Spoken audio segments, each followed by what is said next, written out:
con una mesa redonda los 10 últimos capítulos de esta gran enseñanza, de esta gran noticia, de estos mensajes de salvación. ¿Cómo te encuentras en el día de hoy, hermano Daniel, hermano Wilson, Don Omar? Bendecido, gloria a Dios, por el Padre. Bueno, qué bendición. Entonces vamos a compartirles a nuestros amigos, a todas las personas, de esta gran enseñanza que hemos aprendido en eso, ¿no? Estos 10 últimos capítulos que han sido de gran bendición. Sabemos que eso lo tiene el capítulo 1 y cuenta con 40 capítulos, ¿cierto? Pero vamos a hacer la mesa redonda de los 10 últimos capítulos de esta gran enseñanza. Y vamos a empezar con Éxodo 30, que es el altar del incienso. ¿Qué aprendimos aquí? ¿Qué les vamos a transmitir a todos nuestros oyentes y todos nuestros hermanos, todas las personas que miren este video? ¿Qué aprendimos del altar del incienso en el capítulo 30 de eso?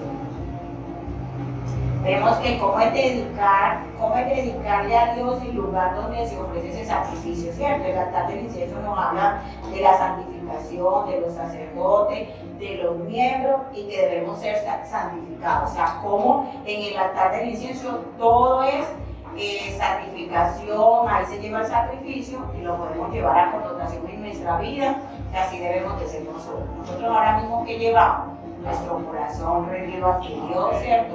En adoración. En la antigüedad era un altar donde se ofrecían sacrificios y donde los sacerdotes eran separados, eran santificados, purificados. Ahora somos nosotros esos sacerdotes, ese pueblo, esa nación santa por el Señor. Y entonces somos santificados en nuestro corazón, nuestra vida rendida ante Dios. Dice que el aceite en la unción es el símbolo del Espíritu Santo, también habla en ese capítulo 30. Y nos limpia, nos purifica como sus enviados, como sus mensajeros, como sus seguidores. Dios quiere reinar en medio de su pueblo. Sabemos que aquí nos está hablando del pueblo de Israel, pero ahora en estos momentos Cristo también quiere reinar en nuestra vida. ¿A través de qué? De la palabra. Sabemos que tenemos ese pedacito de cielo aquí en la tierra que es que el mensaje de salvación, y es la palabra. Entonces, ¿qué nos purifica en este momento? La palabra. ¿Qué nos limpia a nosotros en este momento? La palabra. ¿Cómo llegamos al Señor? Porque alguien nos habló.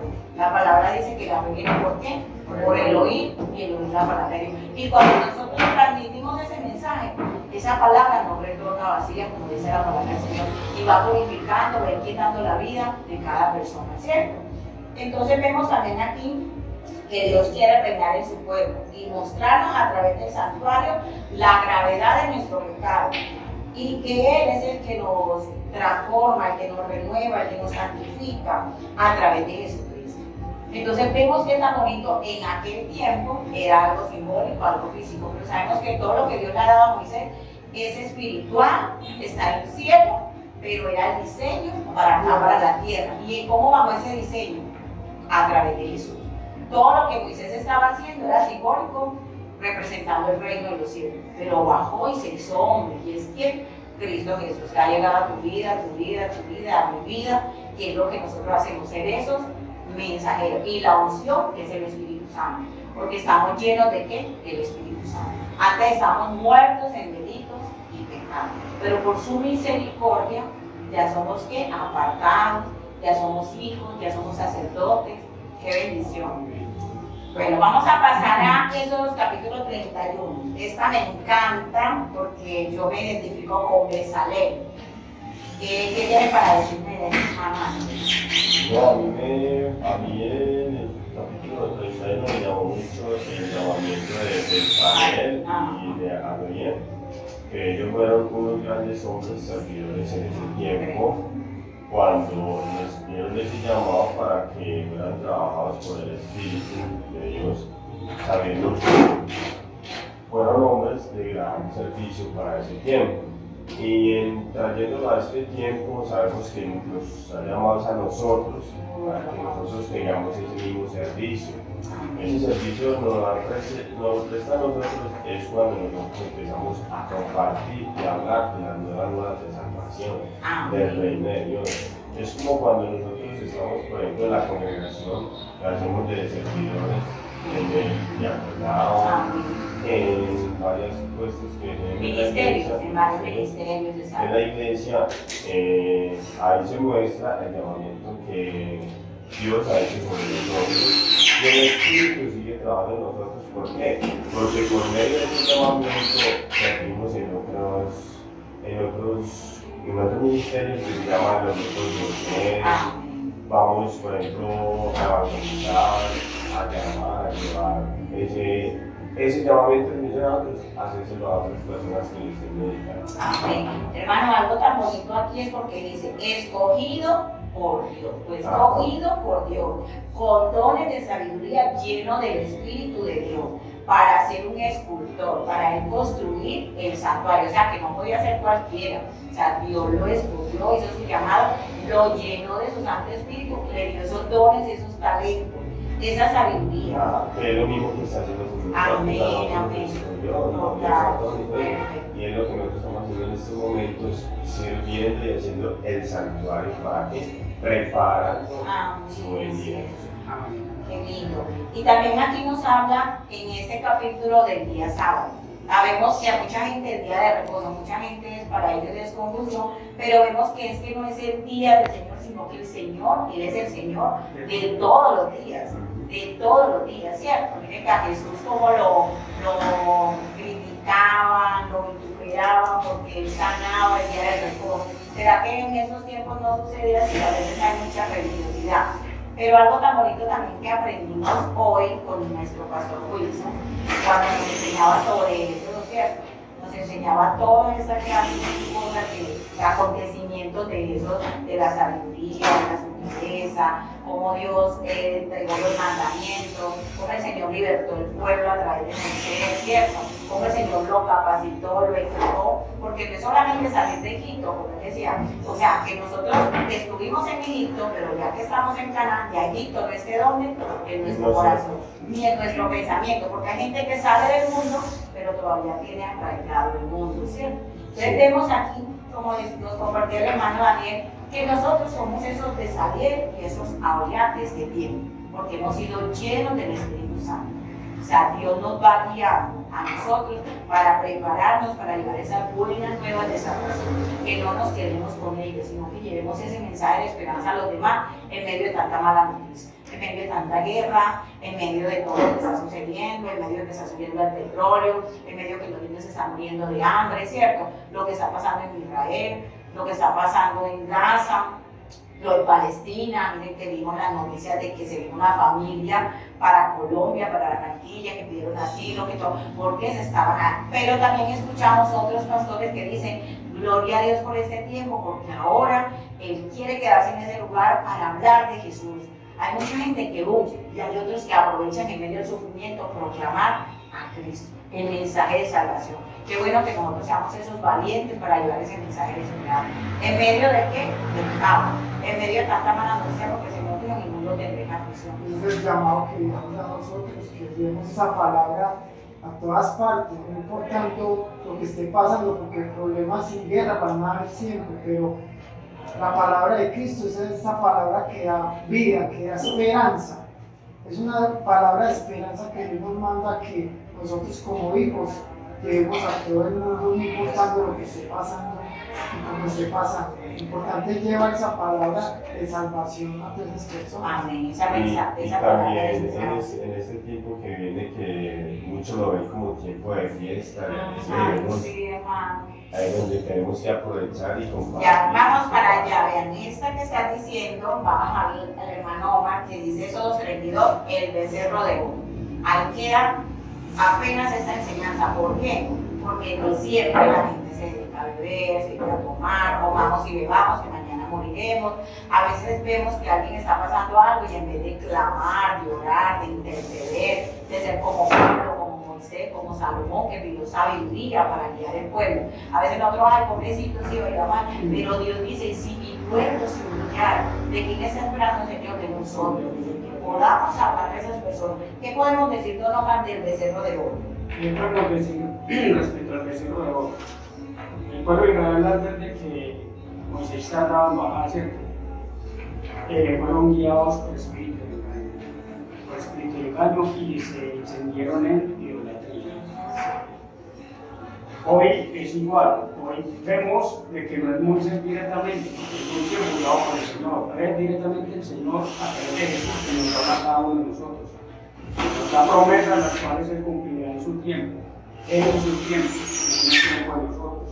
Pero cuando nosotros como creyentes vemos de que las promesas no se cumplen en el tiempo estipulado por el Señor, nos creamos becerros de oro, levantamos baales, levantamos dioses ajenos, dioses paganos, y ponemos nuestra confianza, nuestra fe en estos dioses baales.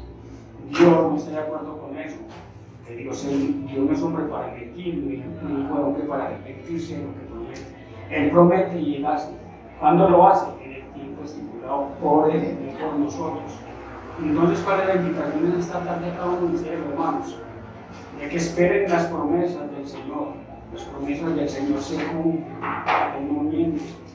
Sepan esperar, y mientras están esperando, sepan ser moldeados, deben moldear por el Señor, porque Él da las bendiciones en su tiempo, pero da las bendiciones a personas también que se dejan moldear y se dejan formar por Él. ¿Y cómo podemos conocer a nuestro Dios, cierto? Porque ¿cómo podemos conocer a alguien si no hablamos con Él, si no tenemos intimidad con Él? Hay mucha gente que rechaza la palabra, rechaza el Evangelio, sin tener en cuenta que está rechazando a Cristo. Porque cuando le va a hablar a alguien de la palabra, ay no, porque eso me da locura, pero me da locura la droga, el alcohol, el robar, el matar. Hay muchas clínicas llenas de personas con problemas mentales, pero la palabra trae salvación y trae vida eterna. Aquí somos peregrinos, aquí somos forasteros, pero el mensaje de salvación nos da esperanza. Pero para yo conocer a Dios tengo que conocer su palabra. Aquí cuando habla del becerro de oro y de la idolatría, sabemos que a Dios no comparte su gloria con nadie. Y que en ese tiempo el pueblo era muy idólatra. O sea, mire cuando Moisés subió y se demoró, ellos no esperaron, pero quiso sacerdote Aarón, les hizo un ídolo. Y el Señor no quiere que nos hagamos imagen de nada. Y ahora en estos tiempos un ídolo no puede que sea una imagen, puede que sea mi trabajo, mi familia, mi esposa, mis hijos, mi carro, mi casa. Y Dios no quiere, o sea, Dios quiere bendecirnos, pero Él habla de sus promesas, de sus demandas, porque a veces queremos la bendición, pero no queremos la obediencia, no queremos sujetar. Y Él es un Padre, Él es nuestro Padre, nos ama, nos corrige, nos disciplina, pero Él para darnos algo, si nosotros siendo malos sabemos dar lo bueno, como dice su palabra, nosotros a nuestros hijos le damos lo bueno, pero no le vamos a aprender si se está portando mal. Ahora Dios que todo lo sabe y que todo lo ve. Cuando un líder es guiado por Dios, guía al pueblo a hacer la voluntad de Dios. Aarón era un líder guiado por Dios, tal como Moisés, pero hubo momentos donde se dejó meter el espíritu de engaño, se hizo más caro el espíritu de engaño que el mismo Señor. ¿Por qué espíritu de engaño? Porque él se dio a la petición del pueblo y estuvo muy de acuerdo en crear el becerro de oro, en fabricarlo. Entonces, cuando un líder esquiva la voz de Dios, huye a la voluntad de Dios, termina erróneamente guiando mal al pueblo. No, María, algo tan tremendo que dices ahí, o sea, Moisés hablaba con el Señor cara a cara y Aarón era sacerdote. Aarón tenía que esperar a que Moisés bajara y no esperó. ¿Y qué hizo él? Escuchó voces contrarias. O a nosotros no podemos escuchar otra voz cuando ya hemos escuchado la voz de Dios. Más sin embargo, Caleb les dijo, esperad. Caleb les dijo, no, esperemos que Moisés todavía no ha llegado de eso, y se más sin embargo siguieron escuchando las voces. ¿Y cuántas veces no pasa así en la vida del ser humano, que escucha otras voces? Otras voces contrarias, no, haga así, hágase cuando ya Dios nos ha hablado, cuando ya Dios nos ha guiado. Cuando tienen un problema que uno les da un consejo de la palabra que están, a uno lo escucha, pero hacen lo que le dicen. Lo contrario. Hacen lo contrario. Pero es porque. No miran sino así, pero no miran así. Ah, sí. Hermano, y eso hay que podemos ver, también aplica para nuestra vida, que ya somos pues creyentes, de que no andamos por vista, sino por fe. Si el Señor dijo, espere, yo voy a hacer así. O sea, Aarón siendo un sacerdote, eso es una gran enseñanza, porque vemos a Moisés y vemos a Aarón. Moisés estaba ya con Dios, y Aarón que hizo, no, este pueblo me pidieron un becerro, y entonces yo les pedí cosas, y me salió un becerro de oro. No, o sea, si yo digo no, o sea, de pronto, qué miedo, esa gente se me viene encima y me apedrea. Ahí en nuestra fe, en estos tiempos tan peligrosos que estamos, así va a suceder. Va a haber mucha gente que nos va a Atacar. atacar porque somos cristianos, como dice la palabra, somos olor fragante para el que se salva y un olor no tan agradable para el que se pierde. Hay que notar algo acá, pues es que en todo momento van a haber voces. En todo momento y bajo cualquier circunstancia van a haber voces.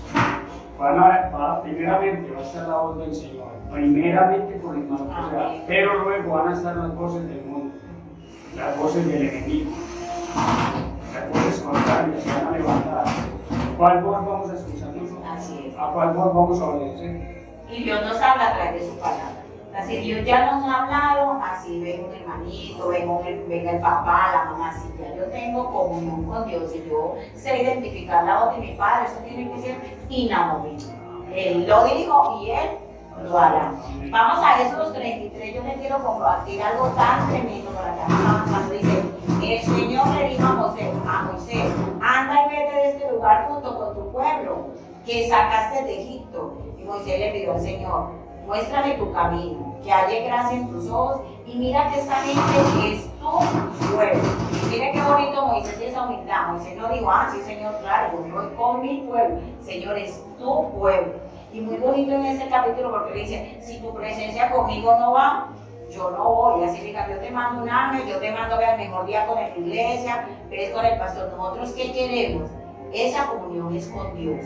Nosotros nos sujetamos a nuestras autoridades, a nuestros hermanos, los honramos, los respetamos, pero podemos estar haciendo muchas cosas y pueda que Dios no esté ahí. Nuestra confianza debe ser de que seamos guiados por qué? Por Dios. Que podamos ser eso, Moisés, en estos tiempos, Señor, si tu presencia conmigo no va. Y si somos diáconos, como decía el hermano Daniel, somos profetas, somos maestros, somos pastores, que tengamos la condición de que nos guía ese Señor.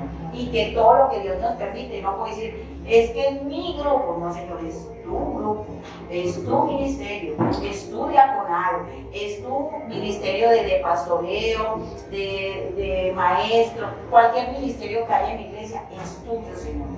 Guíanos y tenemos que estar unánimes en un mismo sentir, ¿cierto? Porque si yo soy evangelista, pues yo tengo que estar en un ministerio de evangelismo. Es como decía el pastor Luis en la hora, que dice, nosotros no somos sino administradores. Amén. Por ejemplo, cuando decía lo de los hijos, que los hijos los teníamos que guiar nosotros, pero que los hijos no eran de nosotros, sino de él. Nosotros solamente los administramos y los guiamos. Amén. Vamos a ir, entonces aprendimos en el 33 que Moisés, que su humildad y su reconocimiento que Dios es nuestro Señor y Señor. No derribar al pueblo. Para que no lo destruyera, porque Dios les dijo que Él no iba a seguir con ellos, que por pueblo rebelde, duro de ser. y duro de ser. Sigue tú con eso, mejor yo no. Y Moisés, no, Señor, lo tuyo, qué lindo Dios. Entonces ahí vemos que eso nos da aliento a nosotros que somos diáconos. Nosotros qué hacemos, interceder. Mi hermana, ore por este enfermo, nosotros somos felices y yendo a orar por una necesidad. A veces se nos olvida la nuestra y oramos por el otro porque somos esos intercesores, como también nos lo enseña el apóstol Pablo en Filipenses, en Colosenses, siempre intercediendo por la iglesia, ¿cierto? Estos capítulo 34 habla de las nuevas tablas de la ley, porque dice que las nuevas tablas. Pero las primeras nos acercan. Moisés cuando se indignó, cuando bajó del monte y se indignó viendo el pueblo en idolatría. Un líder celoso de las cosas buenas de la palabra del Señor, un líder celoso del respeto hacia Dios, de la comunión y la santidad hacia Dios, el líder celoso, de buena manera, no en todos los términos, debe estar delante del Señor con un celo que agrade al Señor, porque él se indignó a ver el pueblo en idolatría. ¿Será que a nosotros como siervos del Señor aquí seamos siervos no nos indigna cuando una persona conoce al Señor y se siente en la anarquía, en la maldad, en la mentira, en el engaño? A nosotros nos entristece. Nos entristece. Pero hermano, les voy a decir algo muy importante que yo he aprendido con esto de Moisés, lo he aplicado en mi vida. ¿Cuántas veces usted o yo hemos derribado esas tablas? ¿Y será que nos toca? No. Les voy a decir por qué, porque la palabra nos dice Moisés era humilde, ¿cierto? Era un hombre humilde, pero no tenía por qué derribar las tablas porque fueron hechas por el dedo de Dios, fueron 40 días con el Señor. ¿Qué culpa tenía el Señor de lo que estaba haciendo el pueblo? Y le tocó volver y pagar el precio. O sea, le tocó repetir el proceso. O sea, porque es que él, exacto, porque era que él tenía que obedecer a Dios, pasara lo que pasara. Lo que el hermano dice, yo lo entiendo, y nosotros nos ha pasado. Pero así le pasaba al Señor con nosotros cuando todavía no lo conocíamos, ¿cierto? Entonces a veces nosotros nos indignamos, pero lo importante es obedecer a Dios a pesar de y en medio de él. No quebrar las tablas, porque hubo un tiempo de comunión, de intimidad, donde Dios escribió, Señor, yo la quiero. Entonces, ¿qué era lo que tenía que hacer? Pues, Señor, ese pueblo rebelde, pero mire, o sea, esto es sagrado, porque esto me lo dio el Señor a mí. O sea, pero miren que a pesar de que Moisés era humilde, mire que se aisló.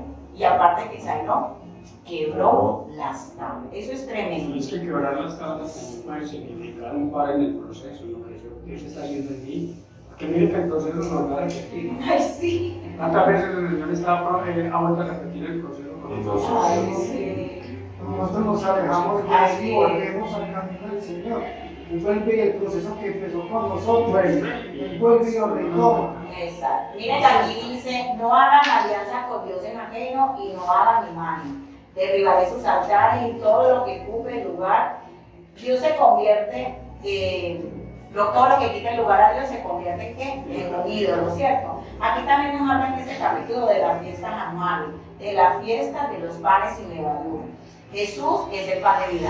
Lo que los amantes se nos importante, y el celo, el proceso de nosotros, ¿cierto? Nosotros lo vivimos a diario, si nos enojamos con nuestra familia o en el ministerio, en la iglesia, y nos toca que repetir el proceso. Pero aprendemos y tomamos lo bueno de que cuando Dios nos entrega algo sagrado, no se trata de nosotros, no se trata de quién. A veces no vamos a la iglesia porque estamos tristes, estamos aburridos, o nos pasó algo, o no tenemos hay dos cosas, hay circunstancias por cosas que hacemos y hay pruebas, pero aún en medio de nuestros errores, la misericordia de Dios está ahí. Por eso la palabra dice que puesto los ojos en el autor y consumador de la fe, que es Jesucristo. Donde nosotros no podemos colocar los ojos en el hermano porque sabemos que el hermano va a fallar, pero si colocamos la mirada en el autor que es Jesucristo, sabemos que él como Padre no va a fallar porque él el hombre falla, pero Jesús no falla. Amén, amén. Hermano, en Éxodo 35 nos dice las normas para el sábado. En Éxodo 36 nos habla, así pues, Bezalel y Abiel llevaron a cabo los trabajos para el servicio del santuario. En Éxodo 37 nos habla del arca. Éxodo 38 nos habla del altar y de los holocaustos. Éxodo 39 nos habla de la vestidura sacerdotal. Y Éxodo 40 nos dice, se levanta el santuario. Vamos a hacer un recuento de estos 7 capítulos que nos faltan. Dice la norma para el sábado. Llegaron tantos hombres llevando las ofrendas de plata y de oro. O sea, aquí vemos que llevaron mucho más de lo que había pedido. Así pasa en nuestra vida, en estos momentos. Tenemos gratitud ante el Señor. Ahora, ¿cuáles son esas ofrendas? Nosotros queremos llevar la sangre a Cristo. Ya no es oro, plata, púrpura, queremos que nuestra familia se salve. Los que están en la calle, el que está preso, el que está enfermo, el que está con drogadicción, el que tiene problemas, ¿cierto? Fortalezas mentales, problemas psiquiátricos. Ya nosotros queremos dar ese oro y esa plata, son esas almas al Señor. Esas son nuestras ofrendas. Y en el 36 dice, pues Bezalel y Abiel llevaron a cabo los trabajos para el servicio del santuario. Eso es lo que llamamos nosotros en ese momento. Nosotros hacemos tanto con nuestras ofrendas que nosotros llevamos a la congregación. Sabemos que esas ofrendas no son como dicen muchos para que para hacer la participación. Eso es para extender El reino, amén. ¿Y qué dice la palabra en Mateo 6:33? Hizo justicia. Hizo justicia, porque nosotros estamos viendo que hay mucha injusticia. Nosotros los cristianos nos critican porque, ustedes le llevan la plata al pastor para el carro, pero la gente se la lleva a la discoteca, la gente se la lleva a la droga y le están dando el tiempo a quién, al infierno. O sea, están comprando la caldera mediana, pequeña, grande, bajo, medio, alto, como la quiere. El infierno es real. Pero nosotros estamos atesorando riquezas en el banco celestial. Y entonces nosotros estamos dando esos diezmos y esas ofrendas porque nosotros nos sentamos en una silla, porque allá hay gastos y más que todo es porque se necesita, o sea, el evangelio es gratis, pero los medios propuesta y se le manda a misioneros, a otras iglesias. Pero lo que pasa es que en el mundo, en la persona natural que no ha nacido de nuevo ni conoce a Cristo, no ha entendido el enfoque del diezmo, no ha entendido muy bien porque el diezmo y la ofrenda es bíblico, no son palabras de hombre. Es cuando nosotros como creyentes diezmamos para la obra del Señor. El hombre natural cuando critica el obedecer del creyente, el diezma, en su ignorancia el diezma, pero diezma para la bendición. Y con ese mensaje queremos dar una enseñanza, es que la palabra dice, mi pueblo perece por falta de conocimiento. No, usted antes diezmaba para el mundo. Usted bailaba, se tomaba, salía, ¿no es cierto? Porque no conocían. Pero llegó la luz del Evangelio. Miren, hermano, aquí tan tremendo en Éxodo 37, donde habla del arca. Dice, ninguno de nosotros pudiéramos arrepentirnos si no fuera por la obra del Espíritu Santo. ¿Que el Espíritu Santo qué hace? ¿Convence de qué? A nosotros, y dice la palabra que ninguno salga a buscar a Dios, sino que Él nos busca. Porque nadie por su propia cuenta quiere agradar a Dios. Todo el mundo cree en Dios, pero no lo bailo y voy a misa, voy al culto. Pero una cosa es creer en Dios y otra cosa es creerle, porque mire que la palabra que dice que los demonios creen y tiemblan, pero ellos no creen y obedecen. Ellos tiemblan porque reconocen su poder, pero ellos no obedecen. Nosotros creemos y ¿qué hacemos? Obedecemos. Esa es la diferencia. En Éxodo 38 habla del altar de los holocaustos, el encuentro de Dios con su pueblo. Qué belleza, orden. No me gustan a mí esos capítulos, ya es las especificaciones que da para armarlo, trabajarlo, qué es lo que le van a poner, ¿cómo? Específicamente, qué telas, oro, o sea, los materiales específicos. Lo mejor que se pudo haber tenido en ese tiempo. ¿Y eso refleja a quién? A Cristo. Eso refleja a Cristo porque es que Él es pureza, Él es santidad, o sea, o sea, el don de Dios es inefable, o sea, Él es inexplicable. Y su obra es redentora. ¿Quién moriría por nosotros? Nadie. Si antes a nosotros nos abandonan los hijos, los padres, los esposos, pero dice su palabra que ¿qué? Aunque padre y madre nos dejara, por todo Jehová nos recogerá, porque Él es hermoso. Dice las vestiduras sacerdotales, hermano, qué tan importante. Si usted es abogado, si usted es doctor, usted se identifica. Si nosotros somos hijos de Dios, ¿cuáles tienen que ser nuestra vestidura? Limpio. ¿Cierto? Sin mancha y sin arruga. Cuando usted va a salir para la iglesia, usted no se va con la camisa arrugada. ¿Cierto? Pero eso es físicamente ante los demás, pero ante el Señor que conoce todo y escudriña nuestro corazón. Porque podemos estar alabando al Señor y podemos tener el corazón arrugado, amargado, odiando. Que cuando dice que besa la puerta y llama, es esa puerta, es ese corazón que se ha endurecido, porque algunos los han violado, algunos los han maltratado, pero el Señor dice, vente, yo santo, heridos, ¿cierto? También podemos hablar de las vestiduras sacerdotales, la construcción del santuario, los vestimentos, los servicios, todo debía ser hecho conforme a la voluntad de Dios. Algo que decía el hermano ahorita en mi libro, Dios aquí nos está hablando de un orden. O sea, cuando Dios da unas indicaciones no son caprichos de Él, es que un orden, así como hizo los cielos y la tierra, como hizo la humanidad, como hizo a nosotros, los animales, la creación. Él es un Dios de orden, pero Él estaba dando un diseño divino para que fuera establecido en la tierra. Se lo dio primeramente así simbólicamente para cuando llegara Cristo ya pudieran ver que era Jesús quien simbolizaba esa arca, ¿cierto? Amén. Don Omar, ¿qué podemos decir de eso por ahorita para terminar? Se levanta el santuario. Don Omar y Pues sabemos que el santuario era algo simbólico y algo temporal. Era algo en el momento construido para ese tiempo, ¿cierto? Un lugar de reunión, un lugar de encuentro, ¿cierto? Un lugar de conversación con el medio. Hoy, como todo lo que habla en Éxodo es la sombra de lo que es la sombra de Cristo, ¿cierto? Hoy, ¿qué es el santuario para cada uno de nosotros como creyentes? En la ley habita el Señor, en corazones puros, corazones rendidos y entregados. El santuario de hoy para cada uno como creyentes es nuestra vida, una vida consagrada al Señor, un corazón limpio, una mente renovada. Ese es el santuario donde el Señor habita todos los días en cada uno de nosotros. Eso sí, Él quiere habitar en templos y santuarios Que seamos vasos limpios, agradables ante sus vasos de honra, nos quiere convertir en. Amén. Dice, acepta a Dios como Salvador y Señor. El Señor es que dirige y el que guía mi vida a su voluntad, no a la mía. Pero nosotros decimos, Señor, hágase tu voluntad y no tierra como en el cielo. Y vamos y hacemos lo contrario. Si nosotros decimos que Él es nuestro Salvador, porque nos salva, pero es nuestro Señor, es porque Él ¿qué? Nos dirige. Cuando se va a la empresa, usted hace lo que quiere o lo que le dicen que haga. ¿Es cierto? Entonces, si Él es nuestro Señor, nosotros hacemos lo que Él nos dice a través de su palabra. ¿Cierto? Entonces dice, para ser su hijo, nuestra vida sea un santuario donde Él quiera habitar.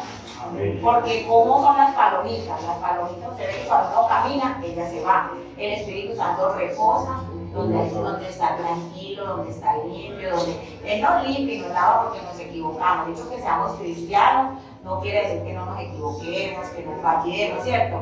Que somos pecadores, reconocemos que somos pecadores y que Él fue ese sacrificio puro en ese altar, en ese santuario, el Cordero, una vez y para siempre. Pero la idea es que no practiquemos el pecado, porque Él ya nos sacó de esa esclavitud y pagó un precio ¿qué? Muy alto. Con su gota de sangre, ahora hacen transfusiones de sangre, o la gente se muere, o le hacen trasplante de riñón, de hígado, y pueda que se salva, pero Jesús trajo salvación para toda la humanidad, para todo el que le quiera recibir. Porque cuando nosotros evangelizamos, mostramos a Jesús a través de su palabra, ¿cierto? Invitamos a Jesús, como dice nuestro pastor Lobby. No es que le tengamos que decir a la gente, ay, venga, acepte a Jesús como si fuera un producto de uno. Mire, 2 bolsas de leche por 20.000. No, para nosotros debe ser un privilegio que Jesús nos acepte a nosotros. Amén. O sea, porque a veces es como si estuviéramos mendigándole a la gente, ay, venga, acepte a Jesús. No, o sea, Jesús es el Señor. O sea, Él fue el Cordero, pero Él va a venir ahora como ¿qué? Como Rey. Y Él va a venir a juzgar a los vivos y a los muertos, a las cabras y a las ovejas. Entonces, nosotros somos ovejas o somos cabras. ¿Cierto? Somos ovejitas normal. Entonces dice su palabra que Él viene, el primero vino, Él dijo, yo no vine a buscar el mundo. Nosotros predicamos mensajes de salvación, pero también hablamos a la gente de arrepentimiento. No le podemos decir, ay, Dios es amor, y que su vida siga así. No, Dios es amor, Dios te ama a ti, pero no ama tu pecado. Y la gente lo reconoce porque el pecado que nos hace daño, nos hace sentirnos tristes, aburridos, dañar familia. Primero nos dañamos a nosotros y después dañamos a los demás. ¿Y se daña qué? Una sociedad. Porque está la sociedad, si dice el Señor, que si mi pueblo se lo pillaron, yo vendré a sanar a la tierra. ¿Cuál es esa tierra? Nuestro corazón. Porque la palabra dice que del corazón es donde salen todas las cosas malas. ¿Cierto, hermano? Entonces, ¿cómo les ha parecido esa enseñanza? A mí me ha encantado. Hermoso. Hermanos, Éxodo, el libro que acabamos de estudiar, el libro que acabamos de estudiar, con sus 40 capítulos, del cual hicimos la mesa redonda hoy, les voy a hacer un relato en cuanto a Éxodo. Éxodo significa salida o emigración, y este libro se llama así porque el principal acontecimiento de Éxodo que relata es la salida de los israelitas de Egipto, bajo la dirección de Moisés, a quien Dios se reveló y escogió para liberar a su pueblo de la esclavitud y conducirlo a Canaán, a la tierra prometida que él había prometido a sus antepasados. ¿A quiénes? A los patriarcas. La narración muestra cómo Dios, de una multitud de antiguos esclavos, va haciendo por medio de Moisés una nación grande. En el desierto renueva con ella el pacto establecido con sus antepasados y le da una constitución, leyes para regir todos los aspectos de su vida como pueblo escogido por Dios, tanto en su relación con Dios como en su convivencia humana. La figura central es Moisés, libertador, caudillo y legislador de Israel. La primera parte del libro contiene la historia de la esclavitud de los israelitas en Egipto, el nacimiento y vida temprana de Moisés en su llamamiento al desierto, su enfrentamiento con Faraón, opresor, la institución de la Pascua y la salida de Egipto. La segunda parte refiere los variados incidentes del viaje por el desierto hasta llegar al monte Sinaí, y la tercera parte habla de la proclamación del pacto y de la ley, que comprende preceptos morales, civiles y religiosos. Esta sesión contiene los 10 mandamientos y describe en detalle la construcción del santuario en el desierto y las ofrendas para el mismo. Señor y Padre Celestial, amado Rey, muchas gracias porque nos hablas a través de tu palabra, Señor. Tu palabra es real, tu palabra se cumple, Señor. Señor, ayúdanos a ser obedientes a ti y a tu palabra. Ayúdanos a escudriñar tu palabra con diligencia, con entendimiento y con responsabilidad, porque es tu palabra la que testifica de ti, Señor. Padre, tu palabra dice en San Juan 5:39, escudriña las Escrituras, porque me parece que en ellas tenéis la vida eterna y ellas son las que dan testimonio de mí. Gracias, Señor, por habernos puesto este manual de instrucciones, este manual de amor en nuestras manos. Y es tu palabra, esta palabra es tu testimonio, Señor. Aquí estamos delante de ti, Señor, y delante de ti queremos continuar hasta el fin de nuestros días, agradándote, Señor, exaltándote, Señor, y testificando de tu palabra. En el nombre de Jesús. Amén y amén, mi Señor. Ver el obrar de Dios. Hermano Wilson, acompáñanos con una pequeña oración para despedir esta mesa redonda.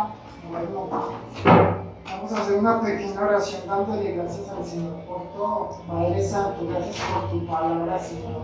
Esa palabra que nos renueva, Señor, esa palabra que nos llena, Señor. Padre Santo, ponemos nuestro santuario, Señor, a tu disposición, nuestro corazón, Padre Santo. Seas tú llenándolo, Señor, de tu amor, Padre Santo. Seas tú llenando, Señor, de esa palabra, Señor, que tú mandas, Señor, para que nosotros llevemos a todas las personas que lo necesitan, Padre Santo. Gracias, Señor, porque nuevamente, Señor, tú nos hablas con tu palabra, Señor, para nosotros poder ir a hablarle a otra persona, Señor, de ese maravilloso, Señor, que sacó ese pueblo de Egipto, Señor, de la esclavitud, Señor, y sacó nuestras vidas también de la esclavitud, Señor, porque éramos esclavos del pecado, Señor. Y tú llegaste y nos libertaste, Señor, y estamos agradecidos, Padre Santo, por la obra tan hermosa que tú has hecho por nosotros, Padre Santo.